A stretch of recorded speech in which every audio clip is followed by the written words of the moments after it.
Good afternoon and welcome to Metropolitan College of New York's Master of Public Administration Constructive Action Showcase.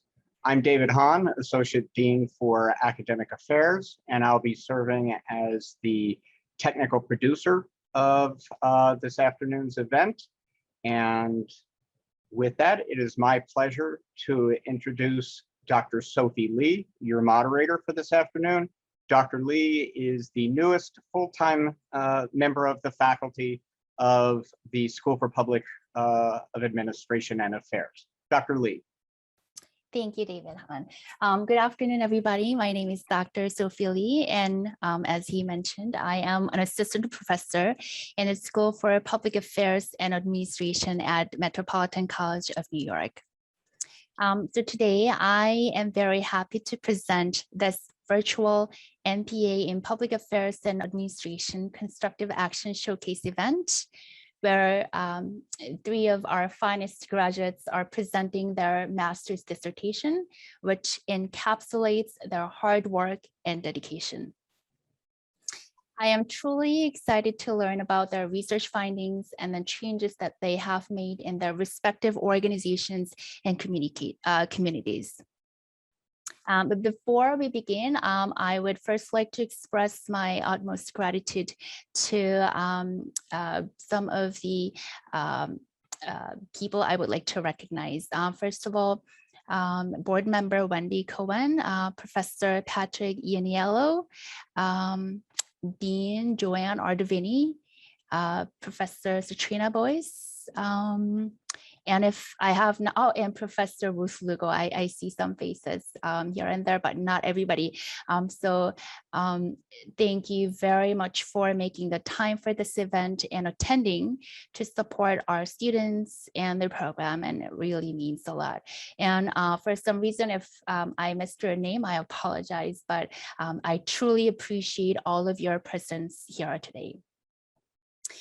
In this event, Vice President Crookendale will first offer welcome remarks. Then the 3 presenters will present their constructive action projects, followed by their respective faculty advisors' comments. Then we will have an audience Q&A and open discussion. Finally, the event will end with Director Louis Titch's award presentation and remarks.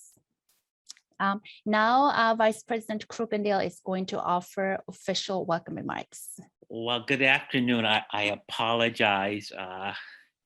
Some of us are so woefully technologically deficient. I'm futzing around, reaching out to David saying, where is it? So thanks for resending it, and that My pleasure. My pleasure. I can finally see it. I'm so pleased to be able to join with all of you this afternoon to discuss and to talk about constructive actions. More importantly than anything that I have to say is really to hear and see what students have presented that highlights what we do. But I am excited.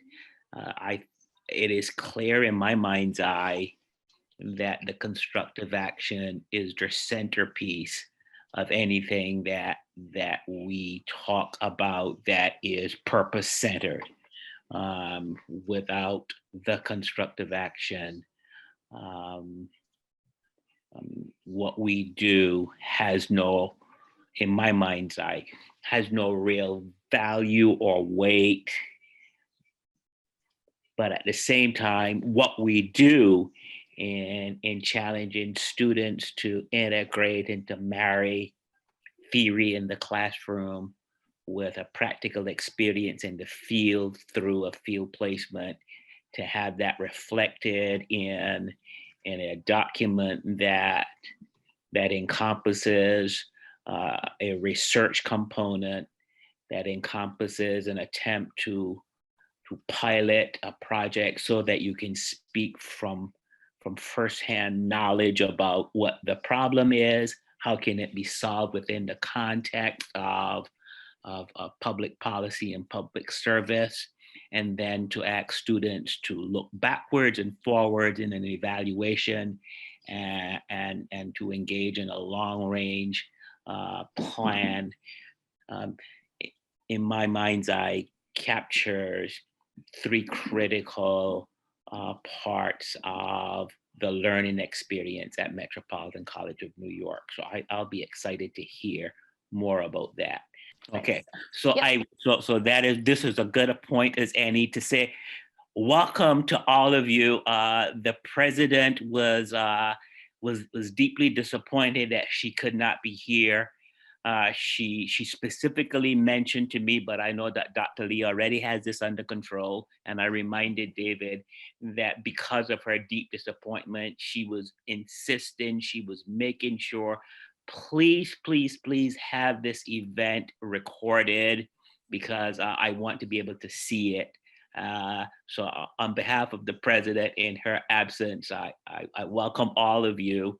And then I believe David has also informed me, and it is always exciting when this happens that we have board members who are joining with us this afternoon. And we are so pleased to have you join in with us. I'm going to get in trouble, but that's all right. They're always the same kinds of board members who are anxious and eager to be with us when we make presentations like that.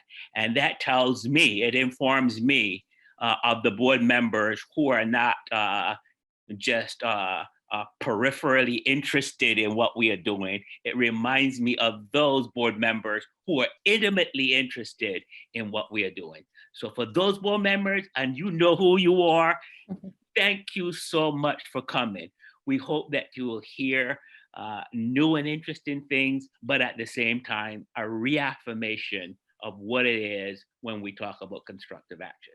So with that, thank you and welcome. And I also wanted to mention that I see that the college's Vice President for Enrollment and Student Services has also joined us, Vice President Amy Greenstein. Hey, thank you so much for making the time again to support our students and to support the program. It really means a lot. And thank you, Vice President Crookendale, for the welcoming remarks. Do you want to move on to Ms. Abrams? Sure.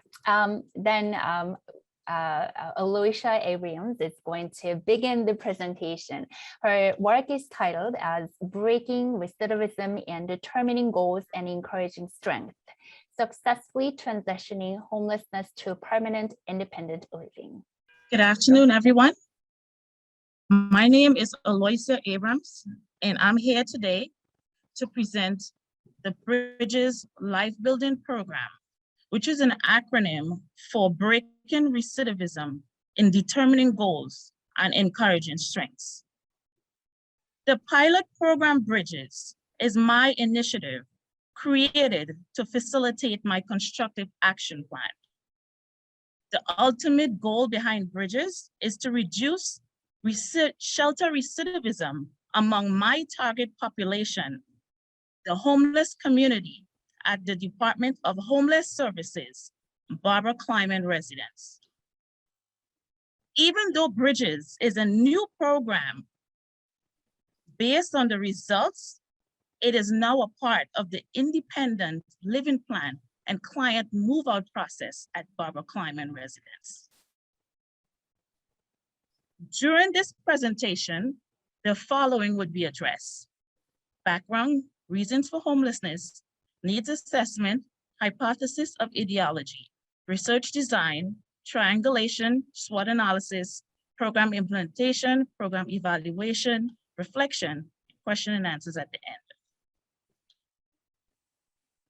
I currently serve as an administrative manager at the Department of Homeless Services, Barbara Kleiman residence. Barbara Kleiman residence is an employment facility that provides temporary shelter for 200 single men, 100 general population, meaning single adult male under 18 years, and 100 veteran clients. As an administrative manager, my responsibility is to prepare and review contract specification, execute in-service training programs, and study in new proposals. my job duties coincide with my constructive action plan, since I have hands-on experience and detailed knowledge of what is required by the agency to facilitate the client's needs by preparing them to succeed after the transition from homelessness. To have a better understanding of the needs of my target population, a survey was conducted to determine the reasons for homelessness. The chart demonstrated the results after the survey was conducted. These results were used to formulate a strategic plan for the Bridges workshop to help clients put the pieces of their lives back together. As we can see, based on this visual demonstration, 3% of the clients were affected by natural disaster. Then we have 6% who experienced limited family support. 18% encountered barriers to employment, and 73% lack financial skills to maintain housing. The need for Bridges life building program came about when I observed residents were returning to the shelter within less than 6 months after housing was allocated for them. I expressed this observation to my supervisor, and we conducted another survey to determine what contributed to the high recidivism rate. The survey results highlighted that education played a significant role, managing finances as it relates to budgeting, lack of communication skills, lack of motivation. The barriers were used as a guide to facilitate the lesson plans for Bridges life building program. The hypothesis of ideology explains the current standing or current understanding of cause and effect relationships. For the Bridges program, the hypothesis statement is as follows. If a 3-level discharge plan is implemented, then the necessary tools will be available as a guide and resource to assist shelter dependents in preparing each participant for independent living. The discharge plan is broken down into 3 categories: introduction, implementation, and graduation. During the introductory stage, client had the opportunity to express their experiences and their expectations from the Bridges program. During the implementation stage, action was taken to provide individual group counseling to discuss personal, emotional, or psychological problems. We provide case management services, financial planning services designed to manage income and meet basic needs, as well as provide employment search and the importance of dressing for success. Upon graduation, each participant received a certificate of completion and a discharge manual with the course materials and contact information for the agencies that collaborates with the Department of Homeless Services in the event that any client experience any type of challenge that would force them to return to shelter. Returning to shelter is not an option, which is the ultimate goal behind Bridges to groom each client for success. My research was conducted using a quasi-experimental design. This design was used to demonstrate the causal relationship. 23 participants volunteered to participate in the pre-test, which was conducted before the implementation of Bridges, and the post-test, which was conducted after the implementation of Bridges, using a Likert scale questionnaire to record the research with a series of questions. Some of the questions are as follows. If the foundation for financial management have been obtained, it would increase productivity in their lives, or circumstances beyond their control cause their homelessness. The answers ranged from strongly agree agree, disagree, strongly disagree, followed by each comment. These responses were used to test the hypothesis. Once the surveys were completed, lesson plans were generated based on the client's responses and their comments. Triangulation occurred because it facilitated the validation of the data through cross-verification from two sources: quantitative data and qualitative data. In Bridges, my quantitative data was the Likert scale questionnaire, which was presented to the clients both in the pre-test as well as in the post-test. And the qualitative data were the client's comments from the Likert scale questionnaire and a structured interview, which was conducted among 10 clients, both in the pre-test and the post-test. These results test the consistency of the findings obtained through different instruments. Bridges workshop was comprised of a 5-week bi-weekly 90-minute session. The topics were as follows: communication, why is it important? Goals, importance of setting goals, financial literacy and budgeting, how to make the best first impression during an interview, and how to make a house a home, along with the graduation ceremony at the end. SWOT analysis was used to enhance my strategic planning and decision-making for the Bridges program. SWOT analysis can be defined as the strengths, weaknesses, opportunity, and threats of the organization. At Barbara Kleinman Residence, the shelter has been ranked #1 for over 10 years with the highest move-out rate in the entire Department of Homeless Service network, because the staff works as a community towards ending homelessness. A weakness was the increase in recidivism rates and the limited avenues for life skill and education training development programs. An opportunity was the introduction of education awareness programs like Bridges to equip clients with the necessary tools they need to succeed after they exit from the shelter. A threat with the reduction in available resources due to discontinuation of funding if the organization failed to pass a budget.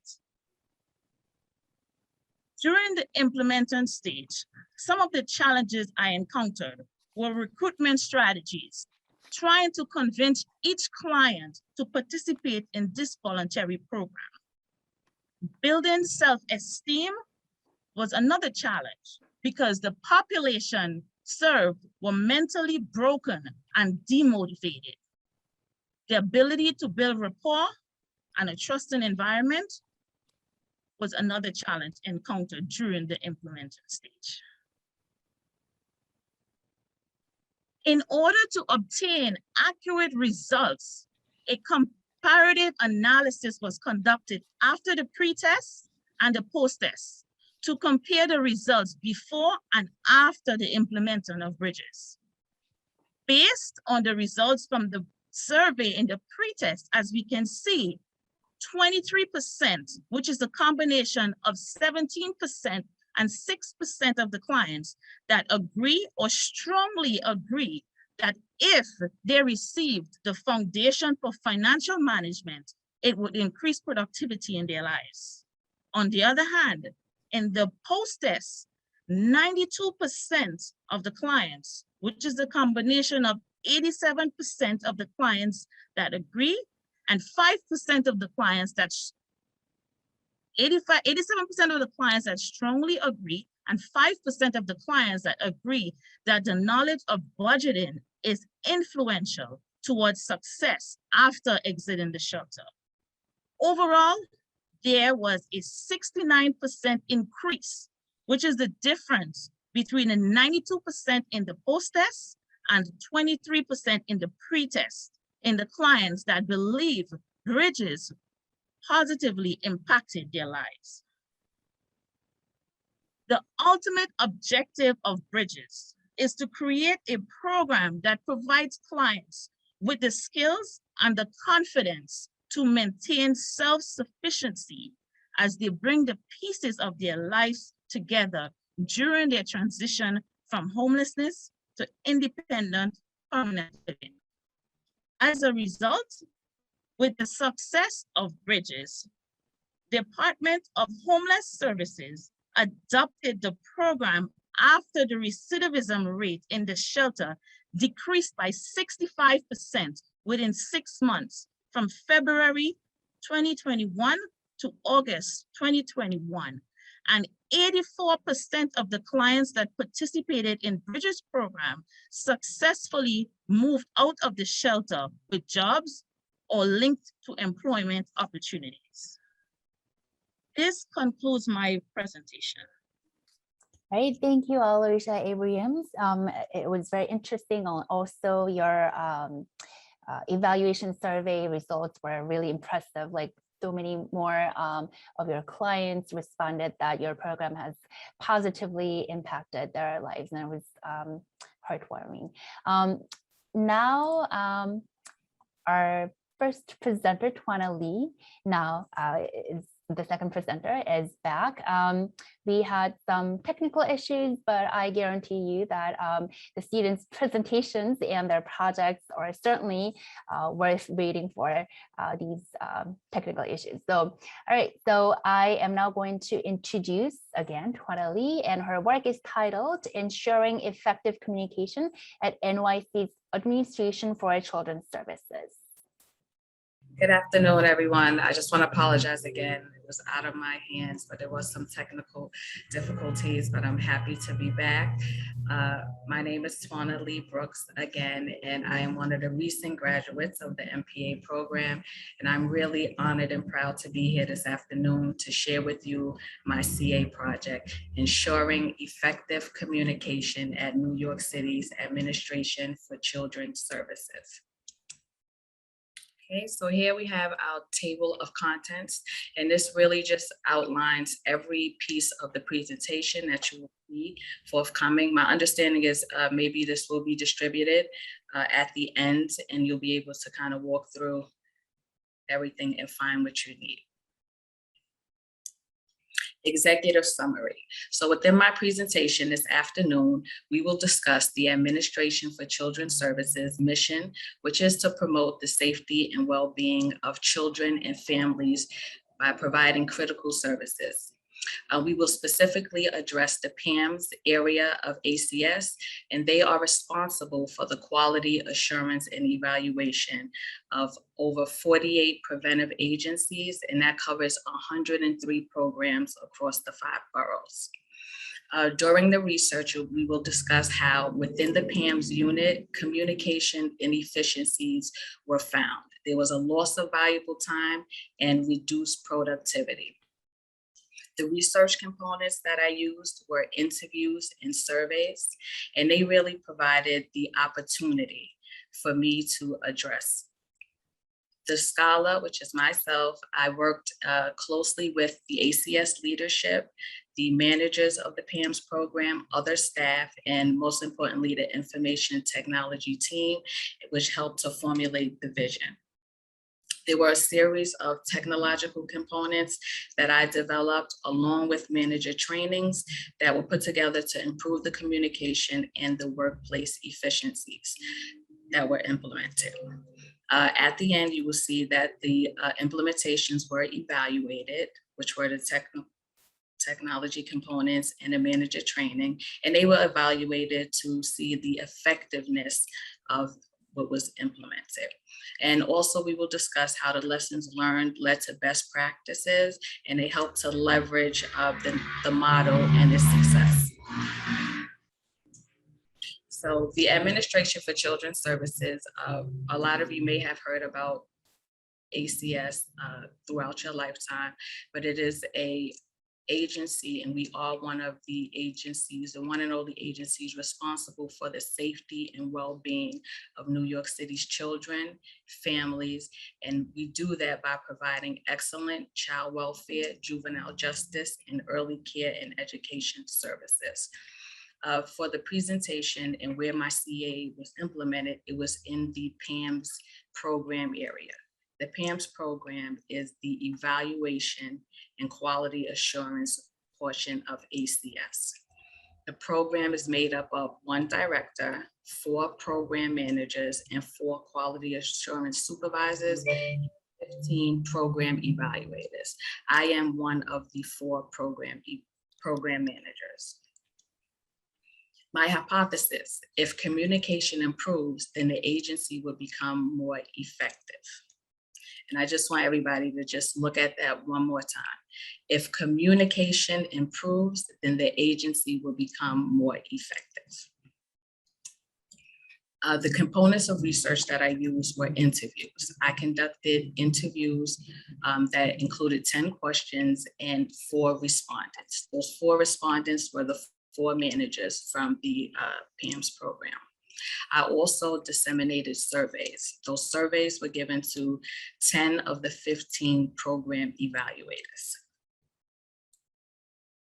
So once I received the responses, right, from the interviews and surveys, the opportunity was discovered, right? There was an opportunity to change the challenges and provide organizational change. What we found was that there was a lack of uniformity among the program managers. There was a poor use of technology. There was an ineffective system of data collection and a lack of central document repository. So we were not able to keep documents centrally. This is just a visual overview of what it looked like using the research of O1 times X and O2. The O1 is what I recently explained, which was the pre-test of when I went in and I conducted the interviews and the surveys. The X was the implementation of 2 technological components that we will discuss later in the presentation. I also implemented some manager trainings. The manager trainings really helped to upskill the managers and helping them understand the needs of their staff and also to help them learn the new technology that was being implemented. The O2 speaks to the evaluation portion of the research. So after I did the pre-test, I implemented the 2 components of technology, also the manager training, and then I evaluated the implementation. The evaluation was done by asking the same interview questions and the same survey questions to see how effective it was now that they are using the technology and now that the managers have been properly trained. So in order to implement things, implement organizational change, you really have to have a process, and it's called process mapping. We see here in the pre-test that, I'm just gonna pull this out, that 100% of the managers felt that the information that they give to the rest of the staff is not properly stored, it's not accessible.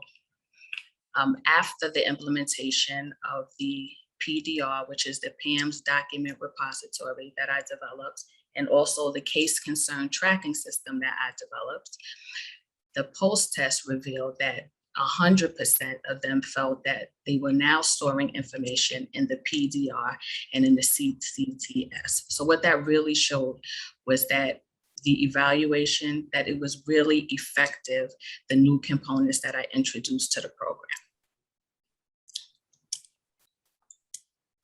So overall, after finding out that there were a few inefficiencies within the PAMS program regarding communication and also a lack of use of technology, my vision for my program and ACS was to provide the employees with modern capabilities and well-skilled leadership in order to deliver world-class services to the community.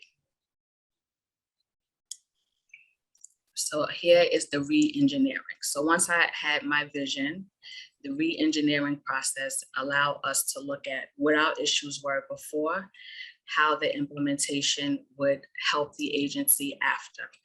So before, we looked at the process, right? And what I really want you guys to understand is that with 4 managers, there was really an ad hoc way of storing information, and also we're not able to measure information, right? If we're not able to effectively measure the work that we're doing, we cannot manage, right? It also caused, when we looked at the people, that causes a lot of confusion. And also the lack of training contributes to managers really not being able to effectively deal with staff. Technology. There was a misuse of technology. We actually have the availability of computers and different software that we really were not utilizing. There was a lack of innovation because we're not using the technology that we have, and we're really not open up to discussions about improvement in technology. However, after the re-engineering, the vision is to help streamline the work that we're doing, be able to measure the efficiency of the work we're doing. We found that once we implemented the technology and the training, that people were more clear about their roles and their responsibilities. The biggest part was that it's centralized information, which we didn't have before. And there was also a comprehensive training plan for moving forward. The technology, now the technology was really fit for purpose. We're using the technology to assist with the direct work that we're doing. And the partnerships that we were able to create with IT will help us, it helped us right then and also moving forward. So again, process mapping. It's important to really understand from beginning to end what it really looks like, right? So for the 01, right, it was a time for us to look at our resources, which were our managers. And then we also were able to train the managers, and they were able to embrace their roles and responsibilities. The PDR and the CCTS, which we'll explain next, those were the 2 technology components. They were able to help the managers now have a place to store their documents, right? And these are pertinent documents to the work that we do, policies, guidance, and training documents. And not only now that we're able to store them in a centralized location, now we are able to have these documents available for general consumption, which means that not only managers have access to this information, but the program evaluators, the quality assurance supervisors, and also other departments within the agency. Now to the good stuff, guys. So I explained that we really had not had a central place to store our documents. We have 4 managers that are really taking critical documents for the work that we do. Some people are filing these things with physical paper. Some are using spreadsheets. Some are using pen and paper. And when it's time to locate these documents, you have to find one manager, Twana, where's this? And then we ask another manager, Dr. Lee, where's the guidance tools that were given out for COVID, right? So that's really not efficient. So what I developed is the PAMS document repository. This allows us to I designated a place, a folder for where the document should go. So you see here, I created a folder for policies, guidance, training, and meeting materials. The second step is the actual artifact. This is where you would upload the document. 3, we also implemented a privacy level for the document. This is a really needed feature because what this allows us to do is to actually enable who we want to have access to the information. So as I said, we have a director, we have a program manager, program supervisors, and program evaluators. So there may be a document that really is only for the program managers. So we would be able to enable that to only be available for program managers. Then we also have guidance tools, and those tools will need to be reviewed by all staff, and we will be able to enable it to be available for all staff. This is what the search screen would look like for when the program evaluators go to retrieve documents.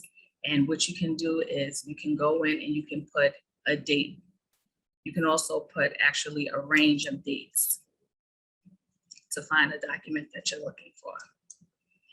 What will happen, this is what your search results will look like. So now all of the documents are stored, and these are the search results that you could search by the domain title, which is I'm looking for policies, guidance, or training materials, which are located in those folders. You can also see the effective date. So as I mentioned before, right, I'm uploading a document on 8/2, but I might not want the document available into 8/5. And this is really another really great feature, because let's say it's Friday and I need to upload some documents for Monday. I'm able to go in and then select the date that I want the document to be accessible to the rest of the staff. And again, this is the privacy level. So I know for some people it may be difficult to see.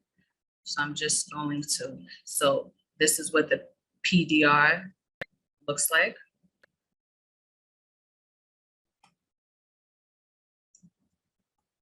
This is what the search screen would look like. And also I use the date as an example, but you have the ability to search using multiple attributes. You could go in with the date, you could go in with the document ID, and so forth.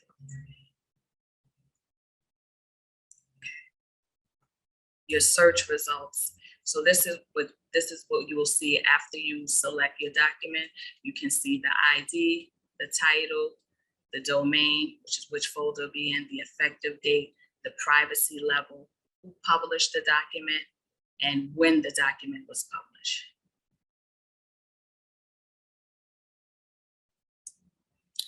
So the second piece of technology that I developed and implemented was the case concern tracking system. So I just want to step back for a moment and kind of explain a little bit more about the responsibility of the PAMS program area.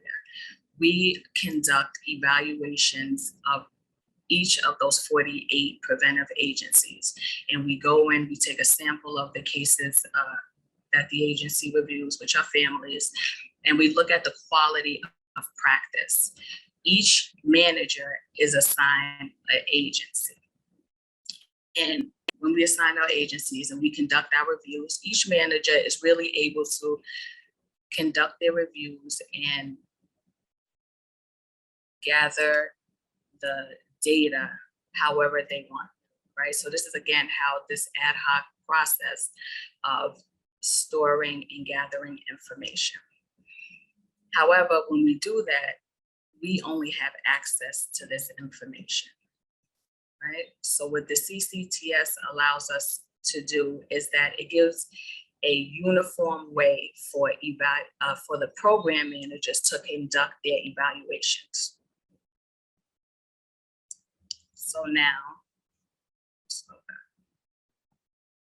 so with this process, right, we're able to track each evaluator. So each team has 4 evaluators. So you can track your evaluators. You can also track the number. This is a clear way for you to look. So now we can see each evaluator and track the number of alerts that we generate for that agency. We can count by employee, right? Each employee, how many cases they reviewed. We can also look at the case concern. So it's the specific metrics that the managers need to know. We can see the case eligibility. We can see case concerns by trend that we issued 2 risk alerts, we issued 4 safety alerts, and we issued 6 trend alerts. We can look at it by case concern. So each case could have a different concern as to why we issued the alert. And we can go in here and we can say, oh, it was due to late supervision. So again, we can, from the metrics that we can draw from this is the number of cases per employee, the number of case concerns by employee,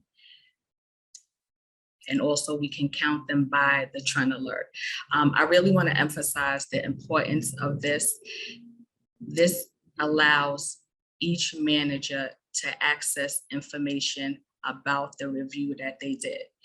We actually end up reviewing an agency twice a year. So Dr. Lee could evaluate Catholic Guardians in September, and then Twana, I can go back in and evaluate Catholic Guardians in December. Prior to the CCTS, I may have to have conversations with Dr. Lee about trends that she found when she reviewed the agency in September. Now with the CCTS, I'm able to go in on my own, not disturb Dr. Lee because she has a lot to do. And I can go in and I can see what her review looked like in September and pick up on trends. What happened for me, unfortunately, is that I actually encountered a personal tragedy back in the beginning of the year. I had to leave work abruptly. I was contacted by my director the next day because he needed this information about where I was with my evaluation and where my team was. CCTS was not available, so I literally had to go get on my computer, go page by page to see where my reviewers were, find out the trends, find out the number of cases, and draft an email to send to my director so that he could know the status of my team. With CCTS, he's able to go in and get every metric that he needs. So challenges. So this was, it was a huge task. And these are just some of the personal challenges that I encountered as I implemented the CCTS, the PDR, and the manager training. One challenge was time. So time to gather the research tools. As I said, I did interviews, so I had to develop interview questions. I disseminated surveys, so I had to create survey statements. I had to conduct the interviews. I had to send out surveys, collect surveys. I had to meet with different levels of staff during work hours and after work hours. So time was really a challenge. Then we had the COVID pandemic, which resulted in us moving to complete remote work early. Remote work only. So this really eliminated the contact that we had with each other. But more importantly, it made us really have to emphasize safety and child welfare. So this kind of became secondary to the work that we were doing. Having people buy in and accept change. As I said before, the Administration for Children's Service is a very well-known, a very busy civil service agency, and we have had employees there literally for decades. And so trying to get them to understand the benefits of this constructive action was challenging because people are really married to the way they conduct their work, their processes, and their system of work. Also helping people, relieving their stress about the fact that this implementation and the use of this technology does not take away from what they know, and it doesn't really reduce the need for their services. Understanding the use of technology was also a challenge. So here we are now presenting new ways that we could easily access information, upload information, download information, and all of this is really intimidating to some people. So really working around getting them to understand the benefits of the use of technology was a challenge. So in conclusion, after the implementation of the two technological pieces and a manager training and really overhauling our processes within the PAMS program, business is done differently, and it's been very effective. This concludes my presentation. Thank you for your time.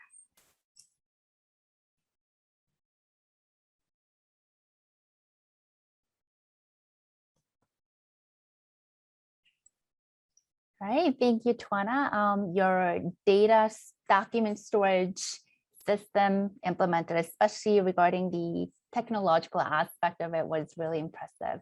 And I saw a lot of clapping hands, although participants are muted. So, all right, now, last but not least, certainly, we have Taisha Herrera, and her work is titled Examining Outreach and Enrollment Strategies for Sexual and Gender Minority Youth Programs.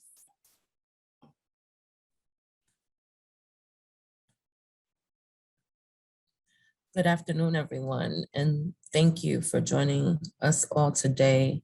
It is an honor to be here to present this to you. And it is my sincere pleasure to be able to be part of Dr. Ransom's cohort and get her guidance for this last year, as well as be supervised by Dr. Smith, who is not only my supervisor and director at my place of employment, but also a mentor and teacher of this, for the school.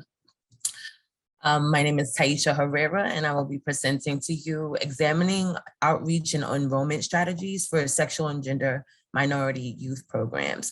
So just straight away, sexual and gender minorities is what we will usually hear as LGBTQ people. These are people who identify as lesbian, gay, transgender, bisexual, pansexual, asexual, or intersex.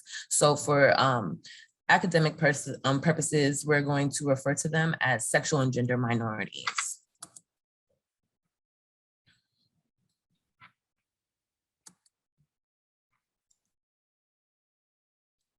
Sorry, I'm having a bit of an issue. There we go.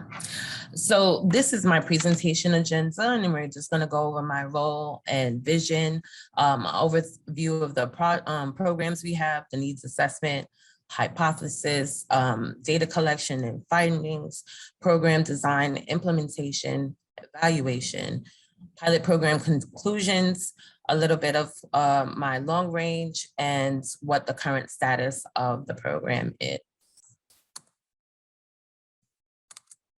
My role at Thrive BX, which is located in 149th Street across from the Bronx campus, is the Senior Prevention Council of the Youth Access Program. So what that means is that I coordinate the program. I'm responsible for entering data and evaluating it. I collaborate with our clinical partners. We're a part of a bigger federally qualified health center, which is Sun River Health. So this is just a grant. It's a grant funded, it is a collaboration of grant funded programs that are a part of this clinic.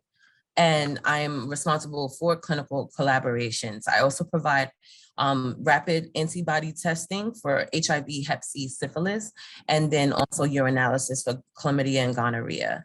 I provide risk reduction counseling to clients, care coordination, making sure that they get connected to the medical care and social supports that they need, and also for facilitate groups.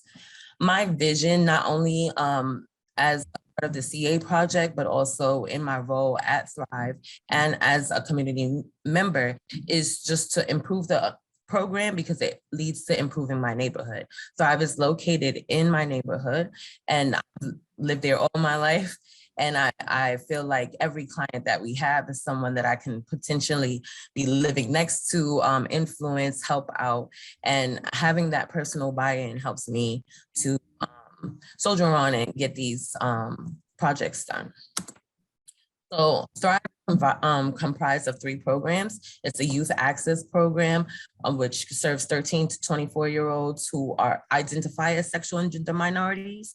And the secondary target is all individuals 13 to 24 who are at increased risk of exposure to HIV due to sexual behaviors, occupational exposure, substance abuse, mental health. The next program we have is also the SAMHSA program, which serves a basically a similar population, but they do not serve people who are identify as heterosexual or straight, only sexual and gender minorities. And the CDC program is for everyone 13 and up, but their primary target is young men who sleep with men, with a secondary target of Black and Latino women, and then third target of everyone in the community. So I have been at Thrive. I started at Thrive about 3 years ago as an intern, and I did my undergrad at Thrive, did all of the construction action plans that were for the undergrad there, and then went ahead and moved on to my master's program. So I've had a lot of time to assess the needs and address them in different ways throughout the last 4 years, 3 years. So basically, studies show that 15% of all adolescents in the US identify as SGM. So off the back, there's a need there's a community that needs specialized care, specialized approaches. What I found that there, some clinical, some providers, non-clinical and clinical, have biases or not enough information about the population that we serve, and therefore there's missed opportunities. There's, there's essentially acting against the mission of the company, because if the mission is to impact and drive dramatic results in healthcare amongst New York City's residents, then that means everyone, and not just people who identify as heterosexual or cisgendered people. So I wanted to boost enrollment, and this is basically a word cloud of everything that came up within my needs assessment that led to the project that we're going to discuss. My hypotheses were, if Thrive improves their outreach and marketing, then program enrollment will increase. And then secondly, if staff training increases, then staff client knowledge about programs services will also increase. So as far as the research, I had a mixed method approach. I started with a quantitative Likert scale survey. And basically what that is presenting statements to someone and having them gauge whether they strongly agree, disagree. Excuse me, it's my daughter. Are you okay? Are you okay? Okay, I'm doing something. I love you. I'll call you back. I'm sorry, she called like literally 10 times, and it's my 10-year-old. So I had to make sure she was okay. I'm sorry. So a Likert scale survey is basically where you present a statement and you ask your participants to gauge whether they strongly agree, neither agree nor disagree, disagree or strongly disagree. So that's what I did. I administered the survey to 10 participants between 16 and 24-year-old. There were 14 questions on the survey. This was a convenience, it started as a convenience sampling that went into a snowball sampling, because one will tell the other, and before we had it, we had 10 participants. I had an outreach worker to help me distribute and collect the surveys, as well as provide the participants with a $10 incentive for completing. The limitations on this approach, though, was that it can be rushed. When you have participants who are engaging in other services at the center, they might want to complete the survey so that they can get back to their activities, or and also accuracy is a problem, right? So I don't know whether the participants are going to answer truthfully, even though we did not ask for names, because they might want to appeal to what we want to hear, or just want to get the incentive. So those were the limitations. So when it came to the survey and analyzing the survey results, my findings really rested on these two questions. Everything else is of mostly strongly agree, and it was basically just is basically assessing whether the person did an intake at Thrive, the interpersonal attractiveness of the staff, whether there was, if they had visually saw someone from Thrive outreaching. But out of all those questions, this was the 2 questions that really caused concern. So it said, during my intake, I checked boxes with the services I needed. This is a red flag because, as per policy, clients are not to write on any of the intake forms. So if they strongly agree with checking the boxes, then we have found something internal that we need to address. Secondly, the next question was, I follow Thrive on social media for updates, Facebook or Instagram. This has about 60%, 80% of the participants agreeing with this statement. However, when we go into our qualitative findings, we will see that this question was misconstrued or misinterpreted, or just answered inaccurately, because our everyday clients are not connected to the Facebook or Instagram pages.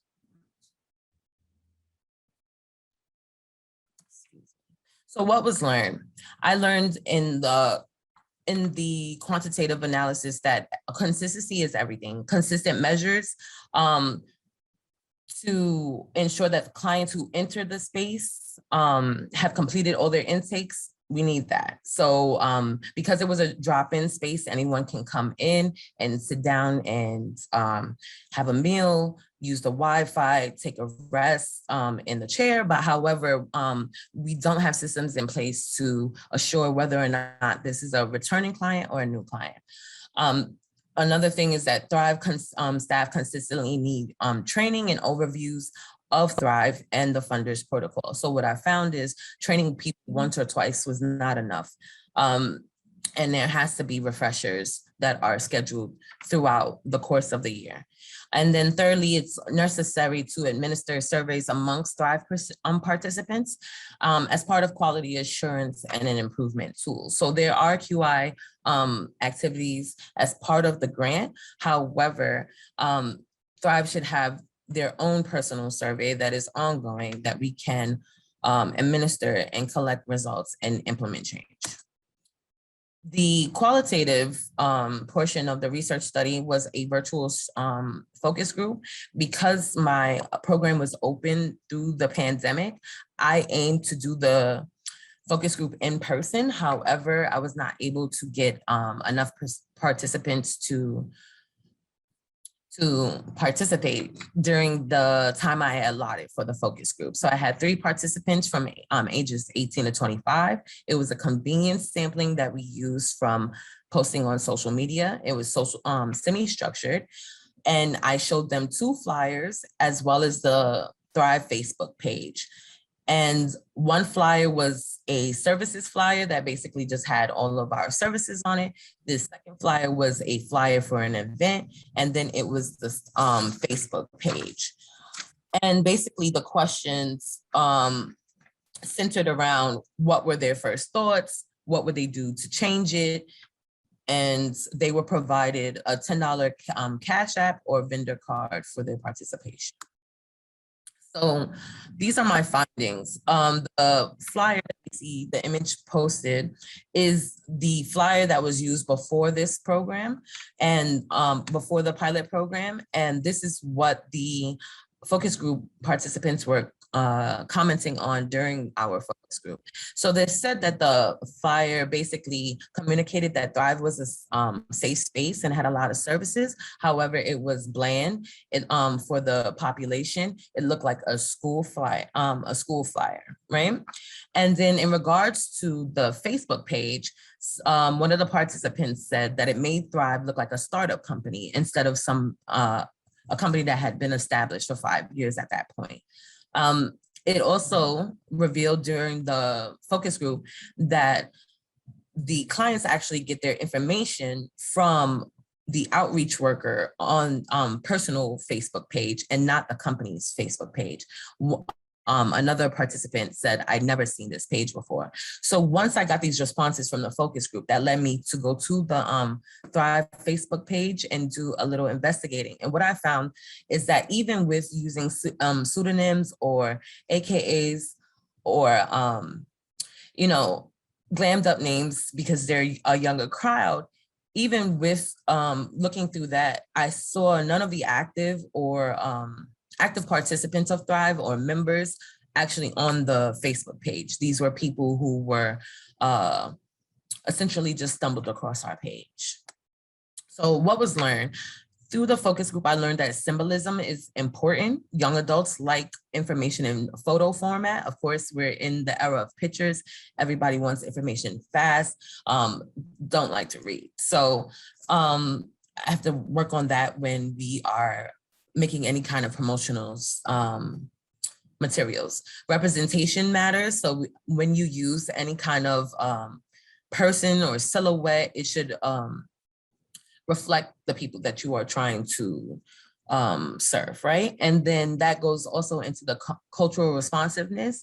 And it's not just accepting or understanding that people come from different cultures. It's understanding that the language, attitudes, and the expressions of a community will change or impact your service delivery and the type of things that you have to do in order to meet your goals when dealing with certain communities, right? Again, the agency's official Facebook page is clinical, uninviting, and it lacks engagement.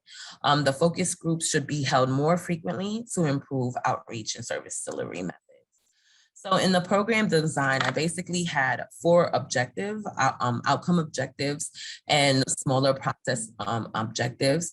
And it had to do with improving outreach, materials, increasing the frequency, how the distribution of marketing materials, increasing other agencies' knowledge about Thrive. It also aimed to increase the staff knowledge, right, of their programs, of the eligibility requirements and the services available with each program. So what I found is that if the staff doesn't know about the programs, it's very hard for the clients to therefore know about the programs because we teach them what the program is about.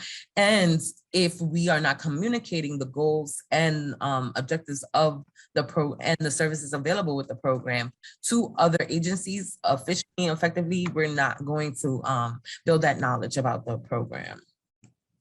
And then also the bigger goal was to increase program enrollment by 20%. So this is my program design and service strategies I took. I wanted to design new flyers for outreach, create an outreach schedule, facilitate staff trainings about the program and services, create a budget and protocols for an event. So in order to increase enrollment and while also getting the word out about Thrive and the programs that it has and the services available, I created a SGM or a sexual and gender minority centered event. So in this, there are many subcultures of the sexual and gender minority community, right? And one of them is ballroom. So if you're not familiar, there's an artistic style of dance called voguing, made popular in the 80s and 90s by Madonna. But anyway, that's what they do. It's a form of expression and sometimes therapy. So what we did was create an event centered around voguing and also to help get clients in the door. And then once we have them in the door, we'll promote our programs and services and do our testing and everything like that. So I had to create a budget and protocols for the event, especially since it was during Corona. I had to make sure that we specified how we were going to keep people safe during these activities. And then with Dr. Ransom's awesome suggestion, I created a community asset and contribution map. So it started out as a map, but it wound up being a list with over 50 agencies. First, starting with the marketing, like I said, we changed the flyer. So if you remember earlier, we had that flyer that had a lot of services. It really didn't match. And now with this one, we have icons. We're using silhouettes that can be gender neutral, because someone might look at it and say, well, that's a man and a woman. But in my field, it doesn't necessarily mean so. I see people and couples all the time that do not present their gender in a traditional way, right? And then next to it is the outreach schedule. I made sure to change the times and put locations where the youth and young adults are in our community. With the training, there was a 2-day training with 6 employees, and it went over the 3 grants that we have at Thrive. I broke down Thrive protocols, the grant deliverables, and indicators by each one. We set a standard for record keeping and retaught that, and also what the standards for data collection was. We also did role playing, taking turns being both the client and the intake specialist or the staff. And then we did a case review where it was random situations, and the staff member would have to identify their needs and what program they were eligible for and what services they would get. The asset and community asset and contribution list. This is just a little bit of it, but basically I arranged it as far as target population, what services the organization had available, what they needed, if we made a connection, and if a MOU was established. To boost enrollment, we held those 4 events. Those were the dates. They had, again, included Vogue Battle and an integration of deliverables. For the 4 events, we spent about $2,400, and there was 147 attendees. Program of evaluation, which is my delight, right? So with the outreach, we send them outside, and now there has to be some kind of record data collection, record keeping, and accountability. So there was a form that tracked total number of counters, how many sex kits were given out, how many flyers, referrals, how many people were recruited for testing, recruited for programs, or recruited for evidence-based practices. So what I did was go ahead and evaluate the 10-week time period before the pilot program, which is January to March, and then the 10-week during the pilot program, the March 15th to the 31st.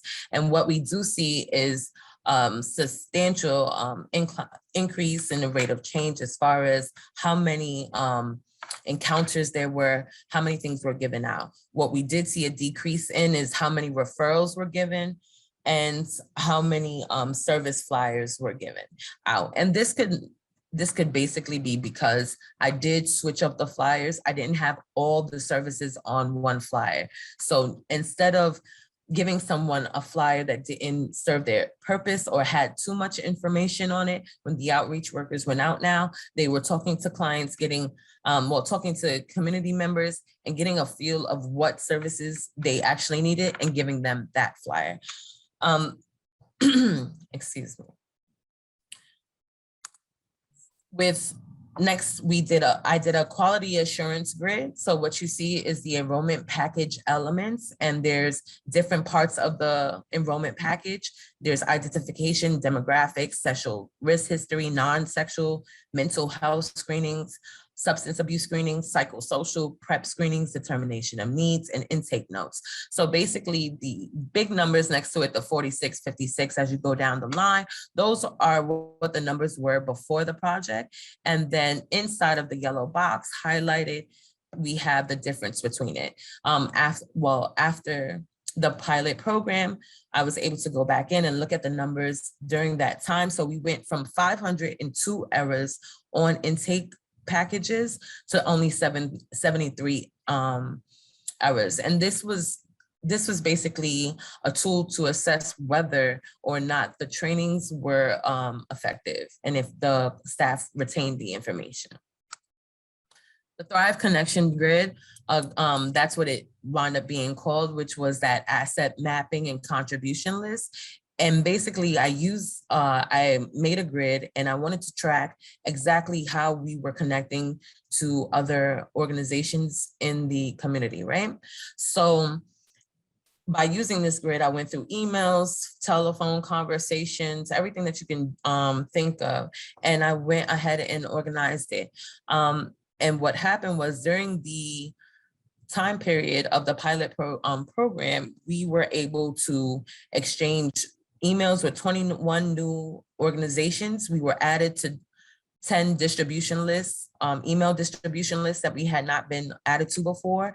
We exchanged resources with 12 new organizations. We established 9 MOUs and 6 MOUs are under review. So a MOU is a memorandum of understanding, and that's an agreement between 2 agencies to carry out services for their target population. And we had 8 organizations participate in our events. So, and again, these were all agencies that did not have a connection to Thrive prior to the pilot program. And then lastly, as far as the program enrollment, to track that and basically see whether I met that objective, I used an external reporting application that's provided by the AIDS Institute, which the Youth Access Program is funded by. And I went ahead and looked at all of the intakes for the same time period for 2019, 2020, and 2021. So it's all March to May of those 3 years. And what I saw was that there was a 43% increase compared to 2019 and a 4,900% increase compared to 2020. So the reason for that is that even though we go as a federally qualified health center, we are to test everyone. We do not deny anybody services. However, some of these clients do not meet the actual requirements or eligibilities of the funders.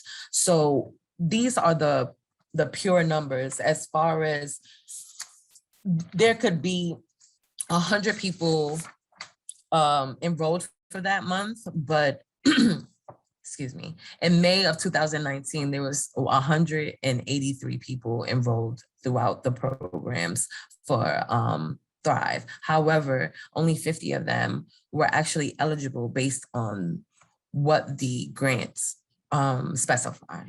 So we've seen this increase is awesome because it's actually following what the funders set out for us.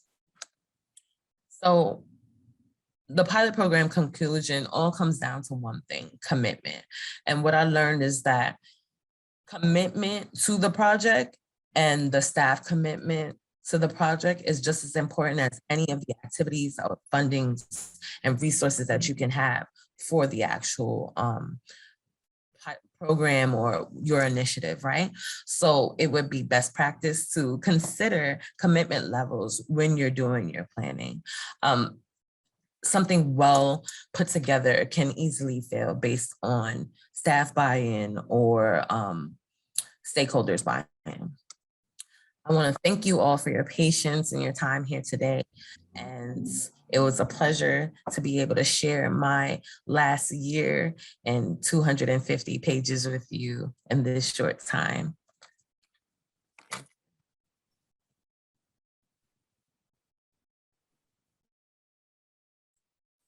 All right, thank you, Taisha. It was very well-designed research project with both qualitative and quantitative methodologies incorporated, and some of the strategies you implemented were really creative and interesting. So at this point, we would want to hear from the great teachers behind these outstanding projects. Now I am going to invite Alicia Abram's faculty advisor, Professor Franklin Rother, and he's going to offer some comments on her project. Hello, everybody, and I want to thank all 3 presenters for the wonderful opportunity to see what you did during that year and the effectiveness of your impact on it. And particularly, I want to thank Lois for volunteering to represent the class that I had this past year.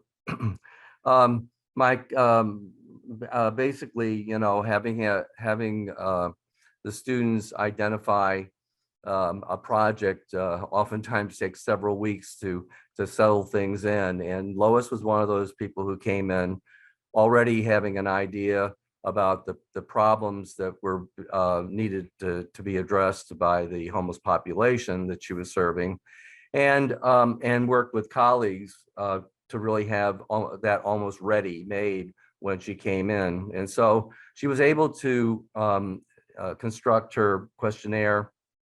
I have them do a research question and some sub questions where they break it out into declarative statements for the Likert scale and for the quantitative information, and then collect the comments as part of an essay for qualitative information. And then adding to that, I have them either choose a focus group or a structured interview for a number of the participants. In her case, it was 10 out of the 23 in both a pre-test and a post-test. And the implementation included a number of workshops around the topics that she was talking about: the communication skills, the learning how to take care of your finances, as well as finding a job and being groomed for that, and also to take care of your household. And those workshops were implemented in the second semester, and then she was able to do that post-test, following up again with the same questionnaire and the comments on the questionnaire, and then structured interviews for the 10 out of the 23 participants. That she had such a big change in the population's recidivism rates, that over 60%, and that the agency almost immediately adopted it as being something that they're going to do agency-wide, I think was a real testimony to the effectiveness of what she was doing over that 6-month period of time of the implementation, and then the analysis and evaluation that took place later on to have them immediately put that in place. So I want to thank her very much for her accomplishments and the document that she produced, which was several hundred pages. And I think I'll just leave it with that and ask anybody if they have questions after the other professors comment on theirs. Thank you, Professor Franklin Rother. Now we are going to hear from Twana Lee's faculty advisor, Professor Edward Thompson. Can you hear me? Yes. Good afternoon. I would also like to commend all of the presenters today. And just like with Professor Rother, I used the same process. During the first purpose, Twana identified an opportunity for organizational change. She came up with research questions and then developed an hypothesis. She did conduct a pre-test, which included the interviews and the surveys. And based on her findings, she implemented a project. In the last semester, she evaluated the project, and you saw some of the results from that project. So I also selected Twana because she used collaborative cooperation that supported coordination that could ultimately improve communication at the Administration for Children's Services. And the beneficiaries of what Twana did will be the children and families, and that's what's so important. The employees at the Administration for Children's Services don't have a job. It's a noble purpose. It's a hazardous duty that really does require a calling in addition to professional preparation. I had the fortunate opportunity to work for the Administration for Children's Services for 22 years. I started as a caseworker and eventually became the borough director for the borough of Queens. I then went to the state of New Jersey. I was the director of 2 counties, Union County and Middlesex County. Before I left the state of New Jersey, the commissioner offered me a position at central office to oversee exactly what Twana did. So I know the impact that it could have. And as of 2021, New Jersey still does not have that system. Both ACS and the state of New Jersey have SACRA systems for child protective services. But when it comes to preventive services, both places lack that. But now Twana has made a difference. And I feel that the eventual impact also is one of the reasons that Twana CA was selected. Twana embraced interdependence. Not only did she focus on the PAMS area at ACS, but she included IT because she knew that she needed that type of support to accomplish what she was able to do. I'd also like to say that Twana had some personal challenges, and it's amazing how she was able to do what she did. Twana had a son who was a student at the State University of New York at Binghamton. He was home because of the pandemic, and that's where he was conducting his work remotely. And one morning she woke up and he had passed unexpectedly. And this was near the very end of Purpose 2. I had to give Twana a little push because she was contemplating not continuing in the program and taking a semester off, but I told her that I felt that she still could do it, and she remained focused. Although I know that it was a distraction, I know that it's still a distraction because of her experience having lost a child unexpectedly like that. On a different note, Dean Vice President Crookendale, so used to saying Dean Crookendale. On a different note, there is a participant on this conference this afternoon, and her name is Lyra Brooks. Vice President Crookendale, you and I taught Lyra Brooks 14 years ago when she was in the MPA program. Lyra Brooks is Twana's mother-in-law. So I'm so happy to see Lyra, and I have spoken to Lyra about how proud I am of Twana. And if anyone has any questions for me at the conclusion, I'll be glad to respond. Thank you. All right, thank you, Professor Edward Thompson. That was very touching, and I'm very proud of all the presenters. Yes, now Taisha Harris, faculty advisor, Professor Pamela Ransom is going to offer some comments. Well, all of the presentations were really marvelous and exciting to listen to, and I think illustrate what I really love about teaching in this program, in the sense that I feel as though I'm actually the student in terms of working with the students, because they're always engaged in these very, very interesting organizations, and the slow journey that you take with them through the course of the year, where you're really building these projects step by step and working through all the challenges that they have as the project develops. It tends to be a very fascinating and engaging experience. Taisha was a wonderful student to work with, because she really took your instruction and always took it to a next level. So she, continued to be extremely creative. And, as you can see in the presentation that she gave, I have spent a lot of my life very interested in the issues around gender and working with organizations that deal with grassroots women and gender issues worldwide. So her project really sort of fit into an extension of those professional interests that I have.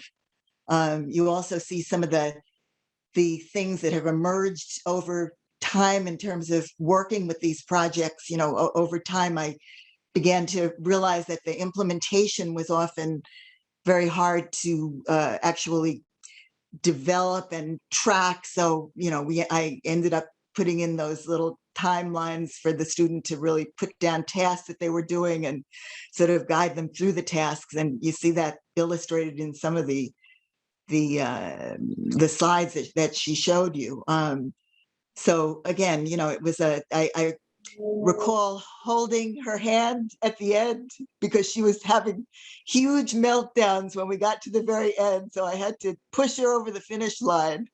But I knew that, you know, that it was going to end up in this really marvelous final product. And I wish you could actually see the written document, because we're only getting a partial taste of this in the presentations. But if you really could actually see the final written document, when you know, see these theses that are 150, 200 pages, and you're realizing that these are actually working students that also have jobs. The fact that they managed to do this is really a testament to, you know, the qualities that will carry them, which is my little lesson to them. These are qualities when the boss is beating you and everything in the system is tearing you down. This is the fact that you're stronger than everyone else is what is going to carry you through life. So thank you. All right, thank you, Professor Pamela Ransom. Now I am going to open the floor for the Q&A and open discussion. If you have any questions to any of the presenters, please either type your question in the chat or use the reactions icon at the bottom of your screen to raise your hand. I see that both Vice President Crookendale and I have raised our hands. So who would you like to call on first, Dr.? Oh, I thought you were going to lead the. Oh, I'll be happy to do that. Yes. If I could, I'd like to start the Q&A. I have worked for Vice President Crookendale and the program's faculty long enough and conducted enough presentations with Director TJ to know that an essential element of purpose-centered education is the use of theory in practice. And I would like to know if any of the discussants, Ms. Lee, Ms. Abrams, Ms. Herrera, would like to comment on how MCNY's MPA program allowed them to actually do that, to use the theories that they learned in the classroom in practice.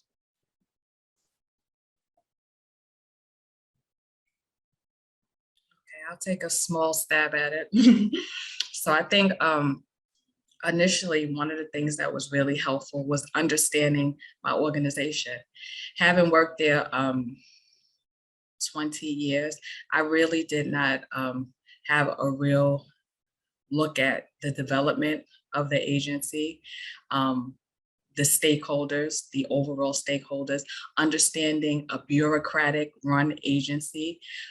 Also, as a manager, I learned the different management styles. So here I am performing a job and not really understanding my purpose, the styles that I was using, and what could be more effective. So learning management styles, learning the agency that I actually worked for was a huge way of me intertwining the theory that I learned and the practice, my professional individual practice.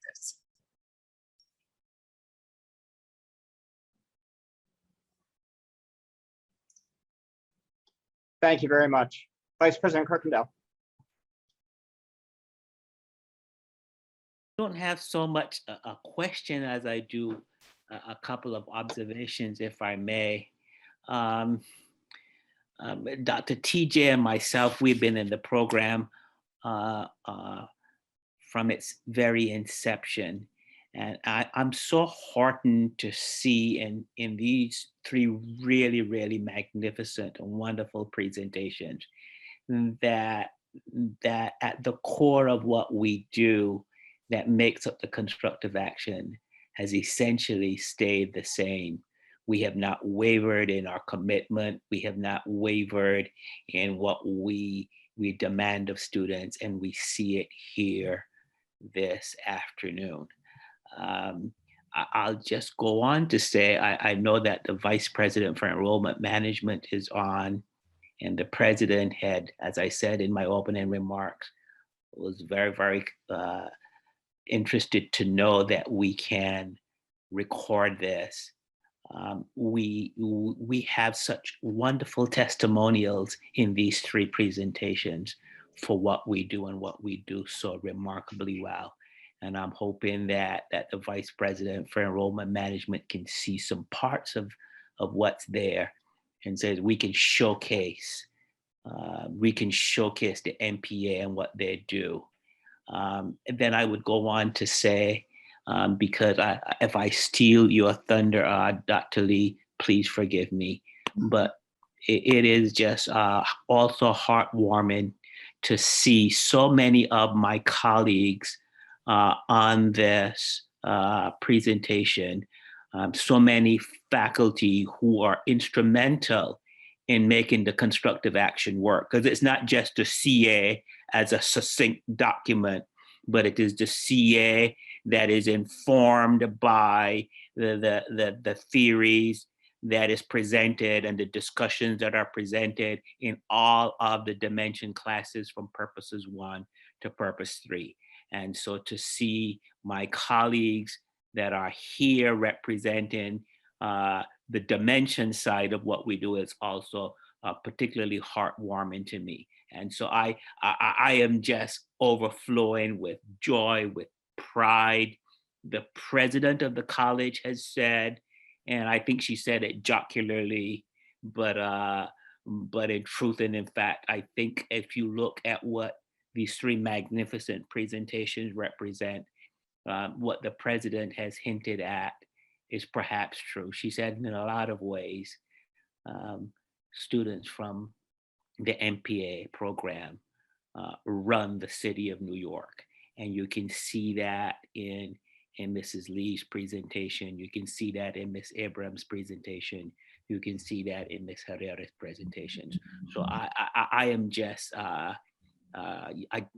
words can't seem to come to my lips, and that is difficult to do, to express the sheer joy at seeing these really great presentations that is emblematic of what we do in the School for Public Affairs.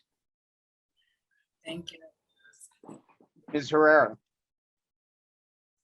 Yes, so I just wanted to go back to what you asked about applied practice and theory. And everything since I walked through that door in the Bronx campus has been able to be applied either directly to my life or to my role. And within the training itself, I got the way to outline that training and put it together based on what I learned in strategic in human resource management. So there were other things, just a lot of information that I have inside of me. I was trying to figure out when you're trying to communicate your ideas and you have all of these things that you can see, how do you communicate that? And MCNY has taught me the technical terms, the scholarly terms, how to present the information that I have inside of me, and even innate things, like when we learned about Jung, right? These innate things that you have inside of you, you start talking about something and you're like, how do I know that? And just being able to know where that theory comes from and have discussions on that, it just really changed how I view everything. Even Crookie, having that economic, talking about economics and how it, and conservatism and how it affects policy making, it has changed how I view things. Things that I used to look at as being racial, I've learned is not racial. It has to do with what the foundations are for these different ideals or ideologies. And if these groups stick to their ideologies, this is what it looks like. So it's not a racial thing. It's based on what do they believe and are they going to follow that belief down to the end? And it doesn't matter whether you're Black or white. Sometimes it just matters whether you are rich or poor, right? So these are things that I've learned, and I'm able to apply everything that I've learned. Every cent, every note, everything was applied to what I do in my day-to-day. So thank you. Thank you very much for that powerful testament. Professor Boyce. Hi, everyone. So I just wanted to actually a lot about telling stories and being able to tell your story succinctly, effectively, productively, so that the person you're telling the story to comes along for the ride. And at the end, they understand exactly what you're talking about and can agree with you, right? So it's all about storytelling. And I was very happy to see the stories that that all three students told today, and how being able to take their 100-page CA and be able to succinctly tell that story in such a powerful way is a testament to the program. And keep telling those stories. Thank you. Thank you. Right, thank you, Professor Twana Boyce. Now, Director Lou TJ is going to offer concluding remarks and present electronic certificates to these presenters. Thank you, Professor Lee, and I haven't been able to do so, so I will welcome everybody, even though we're at the end already. So I will also be offering the blessing, so to speak.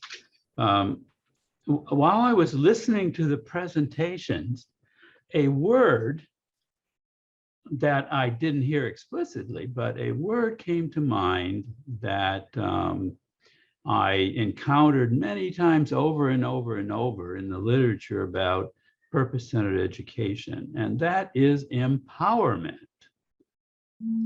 And I thought what was interesting is that I didn't expect it, but I saw forms of empowerment illustrated in each of these presentations. Empowerment is a general term, so the problem there is that people can fill it in with whatever they think it means. So we have to be more specific, and specifically for Ms. Abrams, what was empowerment? It was independent living for citizens or clients, the homeless. And for Ms. Lee Brooks, it was improved communication, and now the constituency shifted to staff. So we have a different constituency. So it shows that we're not just focusing on what we would call the clients or the citizens. It also might involve staff if they're involved, and in addition to that, now the third, Ms. Herrera, this one entirely different. Here we have improved enrollment at a program, for a program at the program level. So three different forms of empowerment with different constituencies. Now, there's one, I'm going to say it's hidden because it wasn't mentioned. Nobody says anything about it. But I take it to be one of the most important reasons one would be in our MPA program, which is the empowerment of students. So what about the empowerment of Ms. Abrams, Ms. Lee Brooks, and Ms. Herrera? What can we say about that empowerment? Well, they improved, how about this? They improved their ability to design, implement, and manage a program. Oh, I forgot, evaluation. Oh, how could I leave that out? Since we've had so much talk this evening about evaluation. So empowerment isn't just limited to, say, clients, citizens, nor staff, nor programs, but what about our students themselves, who hopefully will also become empowered. And I hope that our program has made a contribution to that. I should also mention, in terms of theory and practice, that it occurred to me that in those courses that Professor Ransom and Professor Thompson and Brother were teaching, they were teaching theory, how about the theory of program, the design, implementation, and evaluation. And then what had to happen, where's the application? Our examples are of the application of that theory in practice. So there you go, a big theoretical component delivered in classroom, but had to be implemented. All different programs, but basically relying on what they learned in the classroom. So in addition to many other theories or concepts or ideas they might have acquired in the courses that are useful, how about that one? Now, Professor Crookendale, as he said, Vice President Crookendale and I have been doing this from the beginning. I also think I want to say this, that I was impressed today, Vice President, by the way in which the research skills were illustrated. Think back, Vice President, when we first started this, the research skills illustrated here are far more sophisticated. Very much so. Much more sophisticated. So I want to talk about the empowerment of another constituency. Also, are they getting any praise? What about what our faculty have learned? And they have been doing, they've been improving their teaching. I'd like to think that we have done that in all of our courses. So the program as it's developed, I think has also resulted in empowerment of the faculty. Now, given all this emphasis on research, I think that our examples, our students today, are you students yet, or are you now graduates? And so how should we be alumni or yeah, all right. Yes. I'm having trouble with my Latin endings, but Professor Rother will help me with that. Anyway, I think we need evidence. You need evidence. Don't we need evidence in research, Professor Lee? We need evidence, right? So what is the evidence of this achievement that this day happened?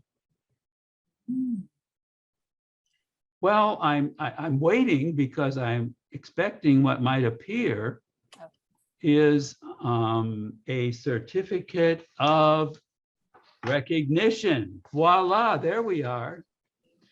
A certificate of recognition for, am I going to say it correctly, Alicia? I didn't know that you were Lois Abrams. So it's been wonderful to hear about your work. So we have a certificate for you, and when I'm finished with my part, I think Professor Lee will tell us how you are going to actually physically receive this. Anyway, we have another one, don't we, for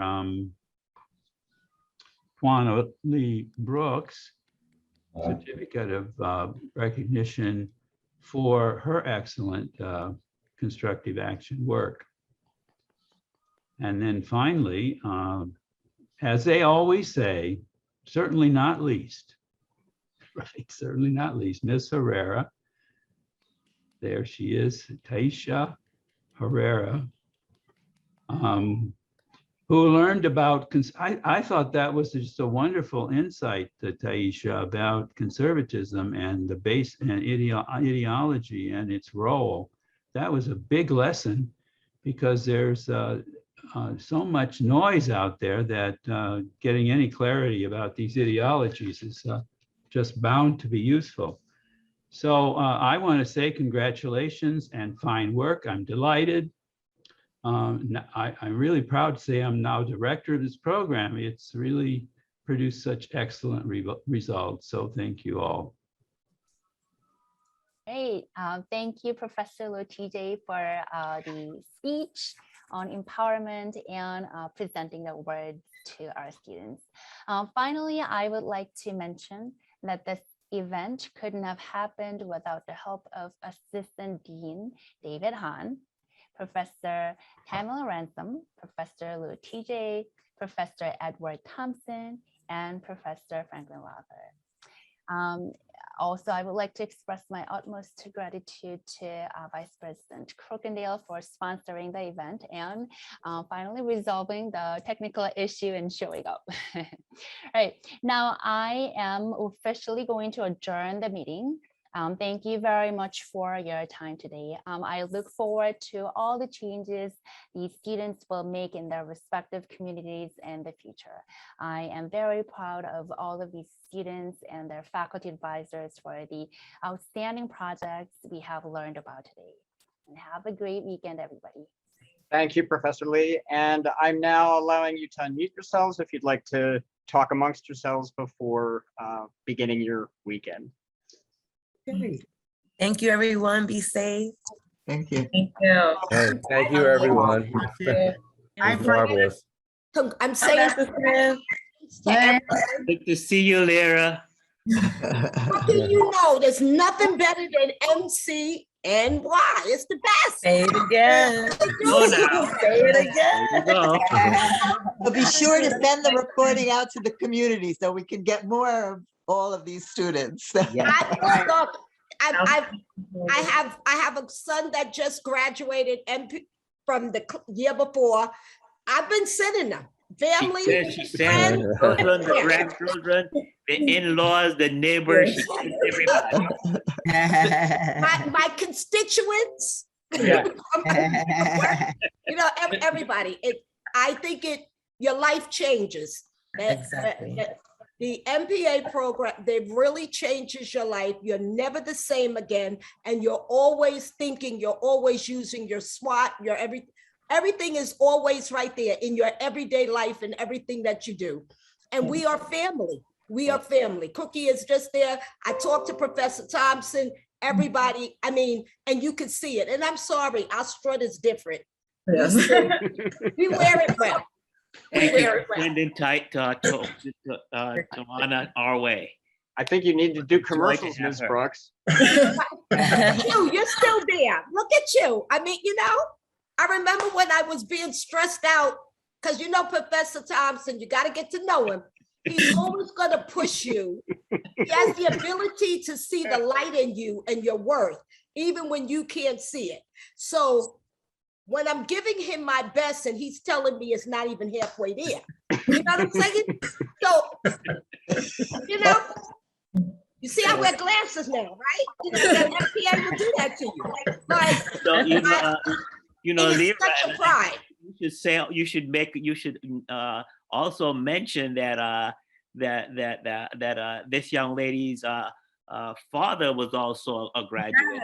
Yes, that's amazing.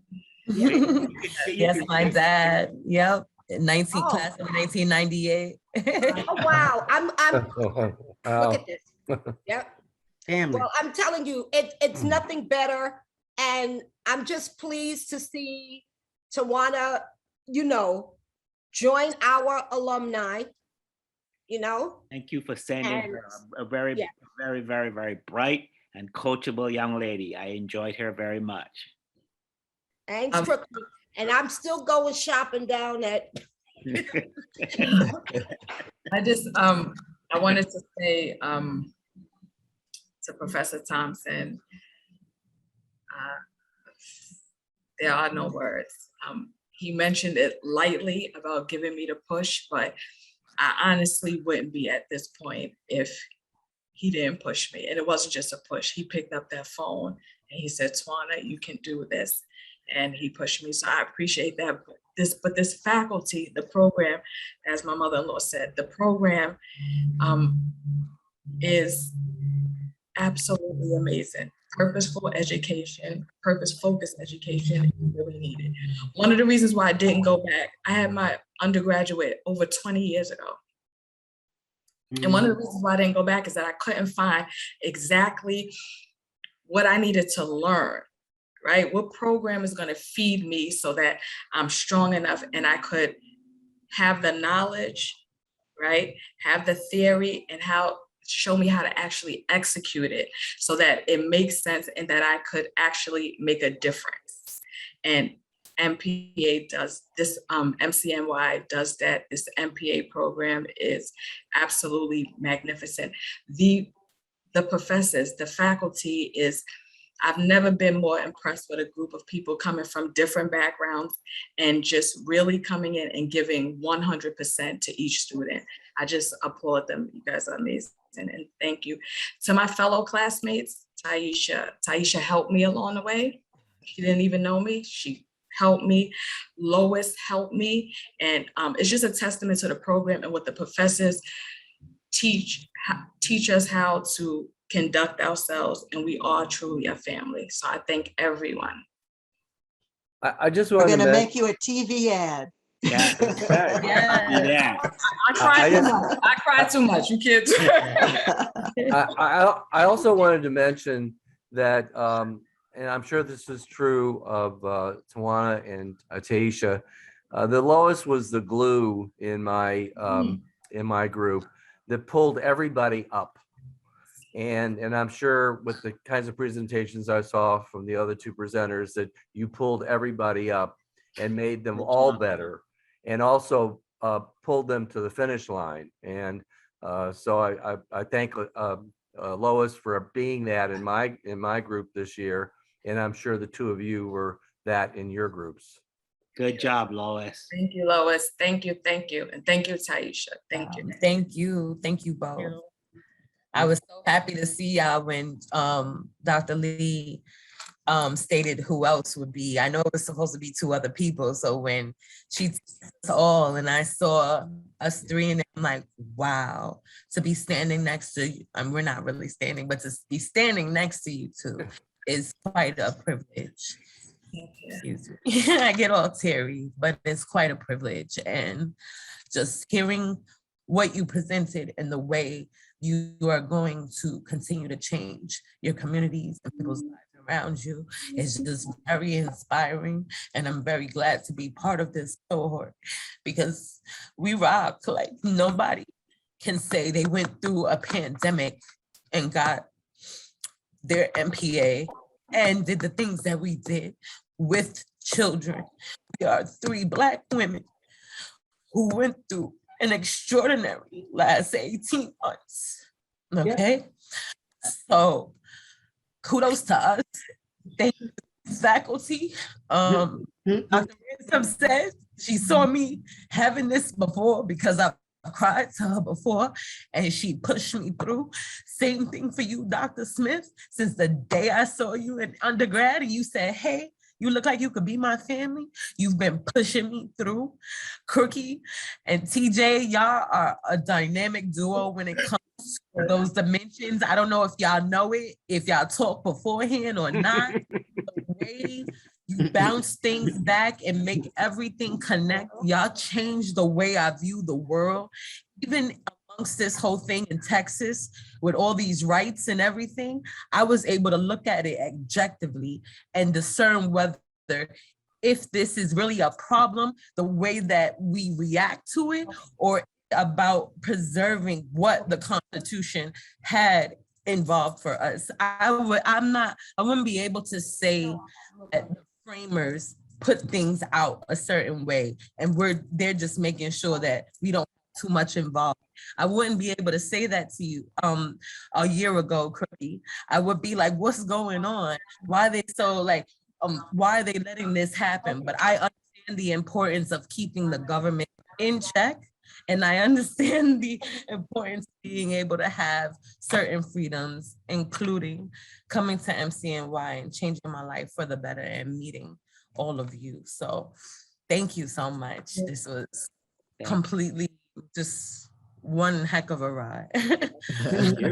Getting ready for the PhD program, Taisha? Yeah. Yes, I am. January. I just need my brain to decompress. Give you a minute. Hey, yeah. Congratulations, Taisha. Thank you Well, so much. I want to say congratulations to all 3 of you ladies. Taisha is my star. Love her like she's my own. And I'm so proud of her. She follows in my footsteps. Sometimes I read her stuff and I say, oh my God, I thought I wrote it myself. She is an awesome person. She's always coming up. If I call her right now, I say, Taisha, I need this to be done and let's get this done. I'm out on FMLA. I just had major surgery. But if I call her right now and say, I need a strategic plan, this is what I want the outline to be, I guarantee you in 2 days, I have it. We go through it, we fix it. She thinks, she knows how I think. I know how she thinks. We connect together. She is awesome. She's gonna be like, I don't know what she's gonna be, but she's gonna be something great in this world. I don't know where she's going, what she's doing, but that's my girl. Love her to death. And you two beautiful ladies. Miss Lee, I commend you on just being strong and making it through, because nobody knows how it is if something that you lose, that you bring into this universe. So I just commend you to the utmost. I also commend you, Adam, because you're here, you're doing what you gotta do. And I love what you did, because that's my thing, housing and homelessness and all this stuff. So your project really, really touched home to me, and I loved it all. So I think y'all did good. Hi, Franklin. I love Franklin. He's one of my favorite people in the world. So I want to say hey to him. So how you doing, Dr. Cookendale? You know, so I haven't seen And the same. Going your way. Yes. So I just wanted to say you guys got positive outcomes. You know, I believe in positivity, productivity. And if you believe in what you want to do, you can do all things that you want to do. It's just so great. Taisha will be preparing herself to go to graduate school to get her PhD.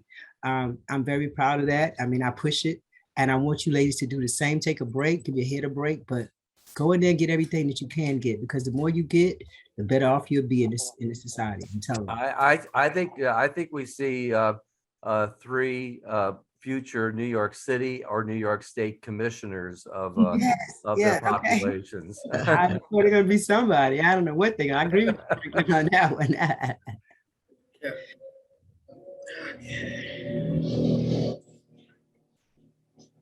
Thank you again. Oh, thank you, everyone. Beautiful evening. Wouldn't want to be anywhere other than where I am on this Friday evening. Thank you very much, all of you. Okay, thank you. Thank you, everyone. Bye-bye. Everybody stay positive. Bye-bye. You too. Yes, Have a be safe safe, and everyone. enjoyable weekend. Thank Thank you. you. Great weekend, everyone. You Bye-bye. too. You too.